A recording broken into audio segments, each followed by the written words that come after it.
Et yo les madrilènes, c'est Alexandre, j'espère que vous allez bien les gars, j'espère surtout que tous les frérots madrilènes vous avez bien profité de la semaine, que vous avez bien fêté bien sûr la victoire contre Liverpool mardi, que vous avez bien profité surtout de l'euphorie générale qui tourne autour du Real Madrid. Mais justement cette euphorie les gars, il est enfin temps de la faire retomber petit à petit pour ne pas tomber dans l'excès de confiance bien évidemment et ne pas sous-estimer l'adversaire qui arrive samedi pour un match historique et surtout un nouvel objectif, pas la Ligue des Champions mais cette fois-ci la Liga pour le Classico, car on reçoit le FC Barcelone pour un match historique. Un match historique bien sûr qui a une dimension internationale, on ne présente plus le Real, on ne présente plus le Barça, ni le Classico et le phénomène mondial que ça propose. On aura de chaque côté des joueurs de classe internationale, les meilleurs joueurs du monde quasiment à leur poste de chaque côté du terrain. Ça va être un match entre deux équipes qui ont deux très belles dynamiques en Liga surtout, et bien sûr en Ligue des Champions pour le Real Madrid. Une équipe de part et d'autre qui sera concentré sur son objectif de remporter la Liga. Et moi je vous dis clairement les amis, pour moi le vainqueur de ce match là, si jamais il y a vainqueur, sera pour moi le vainqueur de la Liga, parce que l'Atlético Madrid avec les absences de Llorente et de Suarez pour plusieurs semaines, plus leur mauvaise dynamique etc. Et sachant qu'il y a encore le match Atlético-Barça à jouer et d'autres grands matchs pour eux tout comme le Barça et le Real Madrid, je pense très clairement que l'Atlético Madrid va s'écrouler encore une fois et a fait une faute professionnelle énorme en laissant partir 13 points en 5-6 journées, c'est absolument énorme et je pense que personne de base en voyant leur forme du moment n'avait misé sur ça et c'était très difficile à prédire du moins et je pense très clairement que le vainqueur du Classico demain sera le vainqueur de la Liga. Le Barça justement qui prendra moins de risques que nous parce que eux ils peuvent se permettre de faire un match nul pour revenir j'allais dire à égalité de points vu qu'ils ont un point d'écart avec l'Atlético Madrid qui devra bien sûr jouer son match de son côté pour reprendre 3 points d'avance sur le Barça si jamais il y a un nul demain. Mais si le Barça du coup fait nul demain et va gagner ensuite à l'Atlético Madrid ou je crois qu'ils le reçoivent je sais plus, bah, ils pourront récupérer la première place au détriment bien sûr du goal average particulier, donc forcément le Barça demain a moins de risques que nous de pas finir champion. Bien évidemment vous connaissez le Barça et le Real, ils vont pas jouer pour faire match nul ou pour perdre, bien évidemment ce sera la victoire obligatoire par rapport à ce que représente ce match, les institutions, les supporters et même carrément l'envie des deux équipes et de tous les joueurs de chaque côté du terrain. Le Real Madrid doit demain jouer pour la victoire, pour passer devant le Barça, leur détruire vraiment leur chance aussi de rattraper l'Atlético et de gagner la Liga, parce que c'est vraiment un match demain qui peut autant nous éloigner que nous rapprocher du titre, faut faire attention. Attention comme je le disais aussi, à ne pas tomber dans l'euphorie et l'excès de confiance par rapport à la masterclass qu'on a sortie contre Liverpool, qui était une équipe vraiment une des meilleures équipes d'Europe, une équipe vraiment en forme en ce moment, qui a fait quand même pas mal de bons matchs et une belle remontée en première ligue. On a fait un match solide défensivement avec Nacho Militao qui était quand même pas forcément j'allais dire les plus confiants au début du match par rapport à l'absence de Varane Ramos qui vraiment aurait pu nous handicaper et peut-être nous faire perdre avec un très lourd score. Mais finalement Nacho Militao ont fait le taf, Mendy aussi, l'équipe aussi globalement au milieu de terrain avait tout dominé avec notre trio magique Casemiro, Modric, Kroos et vraiment des attaquants autant Benzema que les deux ailiers Vinicius Asensio qui ont été efficaces de ouf et ont fait un excellent match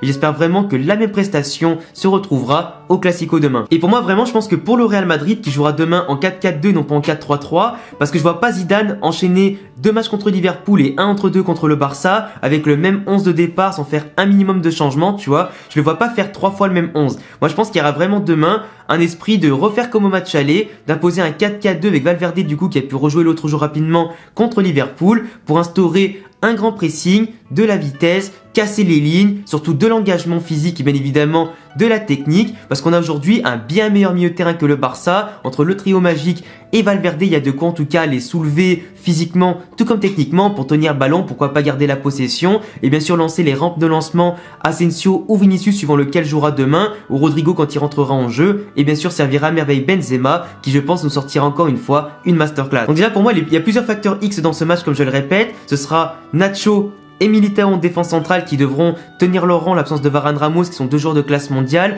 deux joueurs qui ont l'habitude de tenir Messi, les attaquants du Barça et du moins de faire des masterclass dans les classicos et les grands matchs. Mais là ils devront encore une fois montrer qu'ils sont à la hauteur simplement des attentes placées en eux par le club, par l'entraîneur, leurs coéquipiers et les supporters pour museler Messi bien évidemment qui n'a plus marqué en classico depuis déjà pas mal de temps et forcément comme on dit, plus la série s'allonge, plus elle est proche de sa fin. Donc il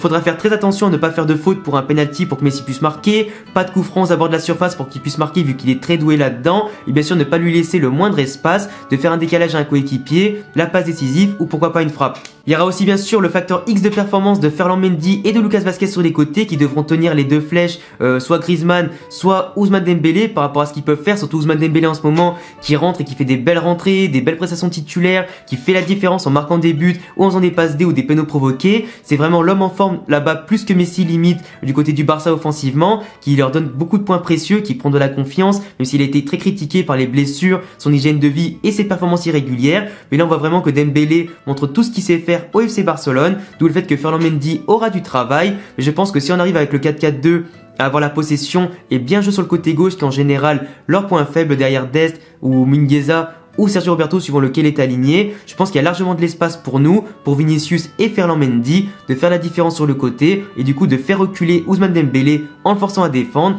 et Serginho Dest en le prenant à défaut. L'autre facteur X, comme je l'ai déjà expliqué, ce sera le milieu de terrain. Si en 4-4-2 ou en 4-3-3 on arrive à avoir la possession, faire un bon pressing, contrôler le ballon et bien évidemment les temps forts comme les temps faibles du match, on aura bien sûr notre trio magique qui sera présent avec Valverde ou quoi. Après Asensio, moi je le vois plus rentrer en deuxième mi-temps pour conserver bien sûr sa confiance et sa forme du moment et son côté tranchant s'il remplace Valverde en deuxième mi-temps pour contrôler le match et réguler le jeu. Donc à voir lequel rentrera entre Vinicius et Asensio si c'est un 4-4-2. Si on part sur un 4-3-3, honnêtement Asensio et Vinicius sont assez en forme, ils sont très confiants, ils ont emmagasiné contre Liverpool pas mal en tout cas de bonne expérience et de qualité. Donc je pense que les deux sont peut-être bien confiants pour jouer le Classico. À voir, mais moi je mise vraiment, comme je le répète, sur un 4-4-2 plus qu'un 4-3-3 pour changer un petit peu de tactique, faire souffler au moins des deux hommes pour Liverpool derrière et vraiment aussi avoir une approche du match beaucoup plus différente avec des contres, l'exploitation du ballon que par rapport à Liverpool. Après le Barça les récupère Piqué, il récupère Sergio Roberto, du coup leur défense sera déjà un peu plus stabilisée avec Piqué qui sera de retour, Frenkie de Jong qui va remonter au milieu de terrain. Donc on aura en face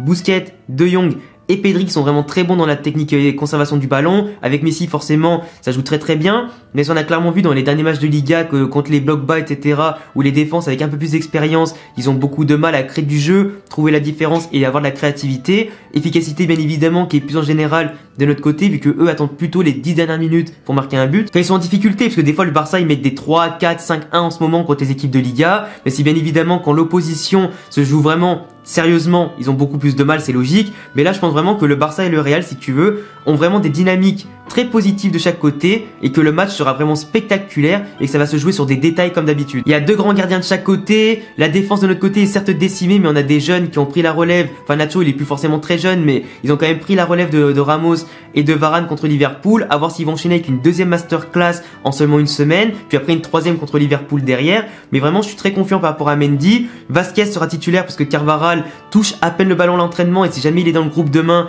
je pense qu'il rentrera peut-être pour les 30 dernières minutes pour reprendre du rythme pour jouer contre Liverpool titulaire ensuite ça. Mais c'est clair que Vazquez aura vraiment fort à faire contre Griezmann ou Dembélé suivant lequel il aura au marquage. Bien évidemment pour contrer Jordi Alba qui va souvent dédoubler, centrer pour faire la spéciale avec Messi. Vous connaissez tous la suite. Donc je pense que Vazquez aussi sera un facteur X dans le sens qu'il va devoir défendre et attaquer correctement. Mendy aussi de son côté pour faire reculer Serginho Dest et Ousmane Dembélé. Le milieu de terrain devra faire son boulot aussi bien sûr au niveau du pressing et tout ça. Ça va vraiment être un excellent match qui va se jouer je pense sur des détails, même si je sais pas pourquoi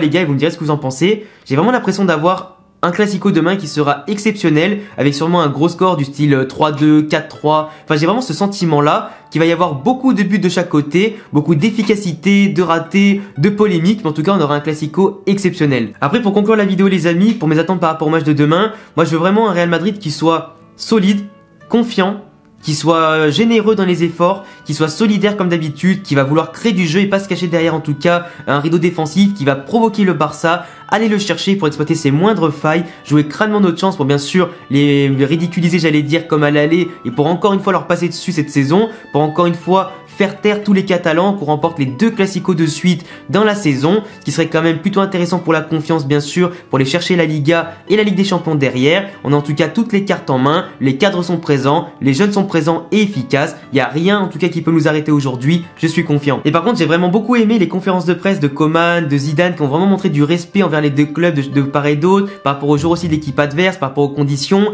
Coman qui a défendu le centre d'entraînement du Real Madrid par rapport aux critiques de Klopp etc qui se plaignaient de ça. Il il a vraiment eu beaucoup de respect. Du coup, c'est pour ça que je pense que l'environnement demain entre les joueurs et les coachs, etc., sera vraiment hyper intéressant. Après, j'ai vu que Matteo Laos, l'arbitre, s'était blessé. Du coup, il a été remplacé par Gilles Manzano, qui en général est un arbitre un peu rigoureux, qui siffle un peu tout et n'importe quoi. Du coup, j'ai peur vraiment qu'il y ait des fautes, des fois siffler un peu dangereuses quand il n'y a pas faute. Du coup, j'ai peur qu'il y ait quand même pas mal de polémiques arbitrales demain à ce niveau-là. On verra bien en tout cas suivant l'engagement des deux équipes et des joueurs. Et en tout cas, les gars, je vous laisserai me dire tout ce que vous pensez du Classico en avant-match et par rapport à mon analyse du jour. On se retrouve demain, bien sûr, bien évidemment, après le match, dans la victoire comme dans la défaite, pour la review à chaud. Je vous laisse en tout cas passer un excellent week-end. Abonnez-vous à ma chaîne si vous kiffez le Real Madrid et le football. Et à bientôt les gars pour une prochaine vidéo. Ciao!